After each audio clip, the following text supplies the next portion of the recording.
Hi, Glenn. Good morning, Steph. I have to say, the first thing I see is you holding another man's missile. I get a little jealous. Bust out the big gavel of justice. I bring everyone down to my level. Yes. Glenn, let's start. What can I say? Because you have my friend Malcolm there with you. If you open the dictionary and look up, put your money where your mouth is, yes, you're going to see Malcolm's picture. Yeah. Thank you, brother, for what you do. Well, are you kidding? The interviews that I give, I go at some point, you need to talk to Glenn Kirschner. Because somebody needs to. That's somebody what needs happens to weigh here. in as a lawyer. Every 2 seconds. Get me Glenn Kirschner. Glenn, so let's obviously start with the big news. Pence gets subpoenaed. Yeah. Let's see. Your friend, our friend Jill Wine-Banks, said even if Pence tries to delay testifying in response to Jack Smith's subpoena, the delay does not have to be long. During Watergate, we subpoenaed the president's tapes on April 16th, 1974, argued in SCOTUS on July 8th, and had a decision on July 24th. 2 weeks later, Nixon resigned. I mean, I know we're not in Watergate times anymore, but what do you think of this whole Pence thing? You know, I think the most interesting question now is, will Mike Pence try to delay his appearance? I'm not so sure he will, because he knows it's a losing proposition legally. Frankly, I don't know what kind of a proposition it is politically. I don't pretend to understand the calculations that people like Mike Pence make politically, but I saw a recent poll where Mike Pence was polling well below, I don't know who I'm going to vote for. So and I don't know who Mike Pence's base is. Is it the people who wanted to hang him on January 6th? So, but I think he may have actually asked for this subpoena. And I say that because, he was negotiating, it was reported, for quite a while with special counsel, with the Department of Justice, to perhaps come in for a voluntary sit-down, a voluntary interview. It may be that his team said, listen, give us a subpoena and we'll appear, because that is a legal obligation. You're being directed by the judge who supervises the grand jury to appear and testify. That gives him some legal cover. He can now at least say, listen, it was my legal duty to testify, and that's why I'm doing it, not because I'm comfortable turning on Trump. So I don't know what's going on behind the scenes. I don't know if he's going to try to delay it. If he does try to delay it, Steph, he will not succeed. Yeah. Well, I mean, politically, you're right. He is like Bruce Willis in Sixth Sense. He's the only one that doesn't know he's dead. Politically. Wait, what? Politically. Oh, my God. Spoiler alert. I'm so sorry. He was dead the whole time. Okay.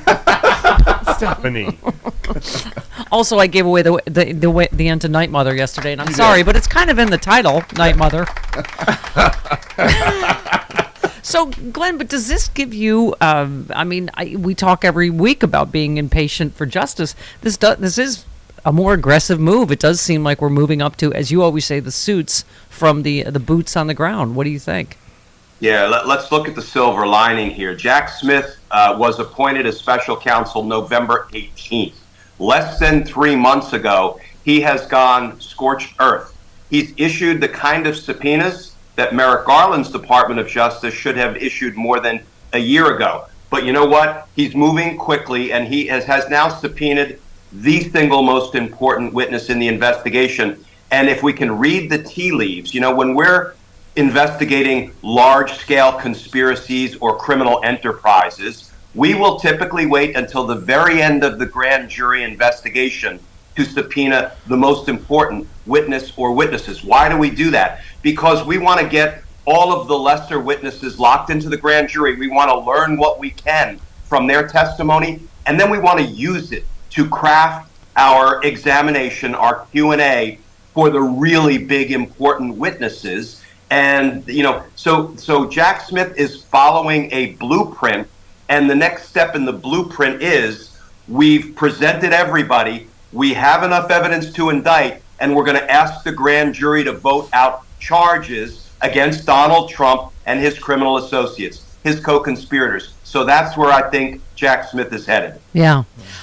This entire week, can I just say, he's been like a sexy liberal wet dream for me. Yesterday, we had future Senator Adam Schiff on, who's been right about Russia every step of the way. Malcolm Nance, who literally wrote the book and books about it. cut to DC Sexy Liberal. There's you and Jamie Raskin. And there's Jamie Raskin yesterday. Let's take a listen about Durham, and this all ties together. Consider the John Durham investigation.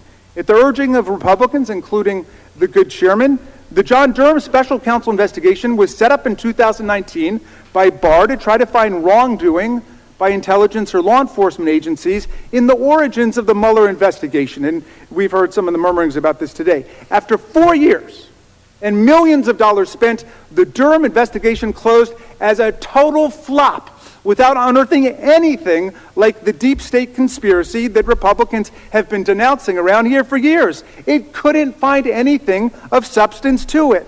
Yet Barr and Durham kept pressing in clearly abusive ways. I hope your subcommittee will investigate.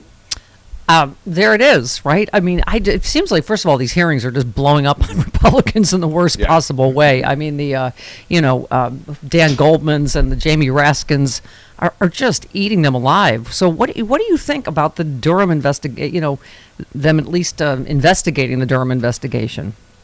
Yeah, it was destined for failure. And I'll tell you, nothing's more corrosive to government service or to, the mission of law enforcement than when, and I've used this as an example. If somebody had assigned me a criminal investigation and I investigated it aggressively and thoroughly and exhaustively and ethically, and I reached a conclusion, either there's enough evidence to indict or there's not enough evidence to indict. After I reached that conclusion, if somebody from the Trump administration, under which I worked before I retired, somebody came down and said, okay, Glenn, now we're going to investigate you for conducting that investigation. Are you flipping kidding me? I can tell you, I would not have received that information well, and I would have tried to convince them to change course, or I would have quit, as some of my friends did, who, for example, were part of the Roger Stone trial team when Donald Trump and Bill Barr tried to squirrel that case, and others. This is not the way public service works, and I'm glad the Durham investigation has been exposed for the you-know-what show that it was. Mm-hmm. Yeah. Well, Dick Durbin wrote a letter to Merrick Garland. I was asking Malcolm about the Charles McGonagall stuff, and some of the questions Durbin asked are: did McGonagall do anything to tip the scales of justice in favor of anyone he's now linked to in the indictments? What role did McGonagall play in 2016 FBI's Trump-Russia probe and the Mueller investigation? Is there any chance McGonagall compromised sources, methods, or evidence? How did one of the most elite counterintelligence operations not notice that one of its main guys was allegedly doing favors for a sanctioned Russian oligarch while he was still on the FBI payroll? So a lot more shoes to drop in this McGonagall thing, don't you think? Yeah, the McGonagall thing shook me to my core, and I've talked with Frank Figliuzzi about this. I worked with the FBI when we were working RICO cases in the D.C. U.S. Attorney's Office, and to a man and a woman, the people I worked with were just remarkable law enforcement officers and agents, and just really honorable public servants. So when I see this, listen, I'm not so naive to say that our institutions don't have bad apples. You got bad prosecutors, bad judges, bad agents, bad defense attorneys. I understand that. But when people at the highest levels of our nation's counterintelligence mission are in bed with Russians the way Trump was in bed with Russians, I mean, it really does shake my faith in our institutions. And it makes me realize that reform, when we talk about governmental and institutional reform, that can't just be, a pretty word. We really have to work to reform our institutions if we're going to restore the faith and confidence of the American people in organizations like the FBI and the DOJ. Malcolm, I know this isn't your area of expertise. Are you following this? Yeah, I am. And question, I have a little something about it because I went and looked up something. Counterintelligence, Russia. I just thought. Aldrich Ames was CIA's chief of counterintelligence, and he also was out to hunt for spies, including the one that they were looking for, which was himself. Yeah. That literally he was out hunting for himself. And the FBI had a spy that was working for Russia also. Do you remember his name? But my question is this, and here's the killer, and I'm ready to blow all of your minds. Okay. Someone recommended that Peter Strzok, the FBI's top spy hunter at that time, be taken out by the Trump administration? Was it McGonagall? Yeah. Yeah. Who would take out the guy that would find him working with the Russians? Yeah. I mean, that's the counterintelligence in me, is that's funny because Peter Strzok was the most effective Russian hunter the FBI had. He worked Russia mafia cases in New York City. He's the guy that would have found the Deripaska link. And then suddenly Donald Trump has got this guy's name on his lips. Who put that name on his lips? Yeah. Someone from the FBI who is in counterintelligence. I mean, I guess what's left, Glenn, is McGonagall going to flip?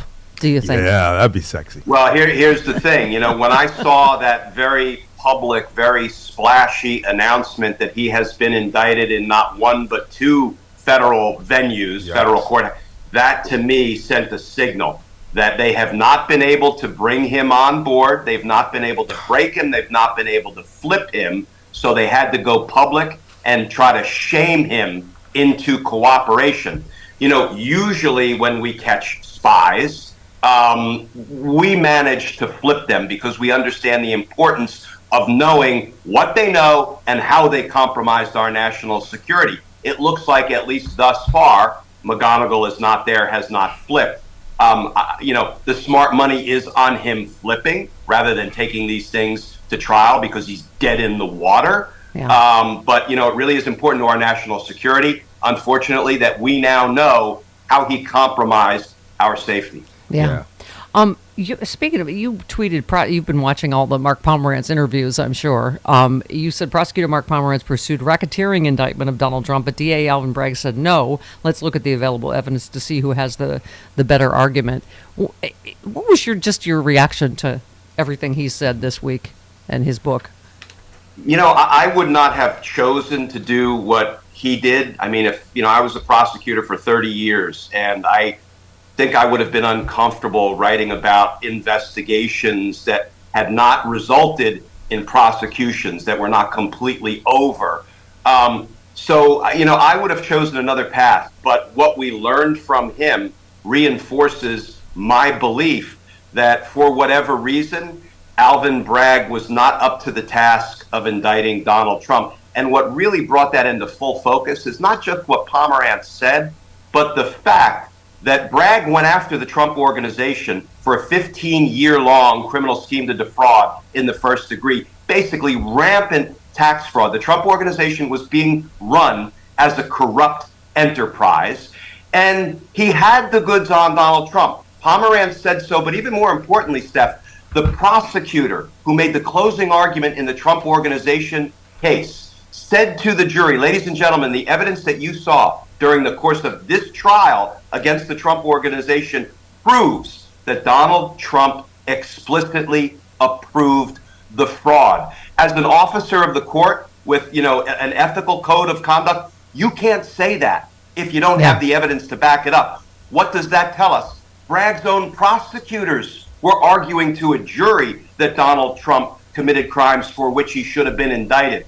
Why Bragg chose to kill that case, I don't know. It looks like he's playing catch-up now because it may be that a fellow state prosecutor, Fani Willis, is on the eve of indicting Donald Trump. And let's face it, Alvin Bragg is a political animal. He wants to get reelected. So now all of a sudden he's like, oh, I'm going to go take this one small sliver of crimes against Donald Trump, the Stormy Daniels hush money payment. I'm going to reinvigorate that investigation. I'll believe Alvin Bragg will indict Donald Trump when I see a public indictment that I can read for myself. And what do we, in every investigation, right, follow the money? I mean, it's like financial crime seems to be, even in this, the Italian part of the Durham story, it's like Al Capone, right? I mean, everybody says the fact that Mueller could not follow the financial stuff, as you talked about in your book, Malcolm. Ordered not to. Yeah, exactly. And the spy stuff. But doesn't it always come back to that with Donald Trump? Of course it comes back to money. Yeah. But I got a question for you real quick, Glenn. Yeah. And now I completely forgot. Oh no! It's too early. It is early. No, it's not a question too early. I'm just too old. So, but also sugar crash from the donuts. Oh, sugar crash from the donuts. But no, Glenn, wasn't it you who said the other day that there is clearly two systems of justice in the United States now? that there is a Yeah, Donald Trump level. I wish that wasn't the That's case. the danger of But it. I was in federal court yesterday watching the Proud Boys trial, and then I walked 100 feet up the fourth floor corridor, and I watched my friend and former colleague, Kate Rakosi, give her opening statement in the third Oath Keepers trial. And then downstairs, we had that idiot, Kevin Seafried, who was the guy seen carrying that enormous Confederate flag through the halls of Congress, sentenced to 3 years in prison, not to be confused with his 24-year-old son, because for the Seafried family, insurrection is a family affair. His son is doing 2 years in prison because dad and son went and attacked the Capitol together. And Malcolm, the boots of the insurrection, some of them are poor dupes, not smart enough to separate fact from fiction about stolen elections. The boots of the insurrection, the people with no power, no influence, no connections, are going to prison every day. And the person who gave the order, the suits of the insurrection, Donald Trump and his criminal command structure, are playing golf and going to dinner parties and holding fundraisers. Yep. And for God's sakes, Donald Trump is running for re-election. You know, there are two systems of justice in this country, and this is not the first instance of that we've seen. Steffi's dad was a Nuremberg prosecutor. Yeah. Right? Yeah. And I That's, think by the way, there was a fun fact in, I think it was Rachel Maddow's Ultra, is that there was some right-wing whack that would not vote for Goldwater because my dad was too mean to Nazis, which I just... and it runs in the family, apparently. But my quick point is, in Judgment at Nuremberg, right? There's this fight between the judges, and Spencer Tracy is really torn up, and the other judge is like, well, they're just judges, they were just following their orders, and they're fine people, and they're very nice. Right. And Spencer Tracy, in his final speech, it might have been your dad, says it was the justices of the German Supreme Court that were on trial. Yeah. The people who passed all the laws excluding people. Yeah, we are super late. I choose to believe that all the sexy liberal streams crossing this week is going to move Merrick Garland, and we're going to get this done. Yeah, somebody smack. Love you, Glenn With a Kirschner. cookie. Yeah. Love you, We'll Steph. see you next week. Hey all, Glenn Kirschner here. I hope you'll join me on my new audio podcast, Justice Matters. I'll be using my 30 years as a federal prosecutor and Army JAG to unpack, break down, and explain the legal issues of the day, particularly where the legal intersects with the political. Please look for Justice Matters with Glenn Kirschner wherever you generally get your podcasts.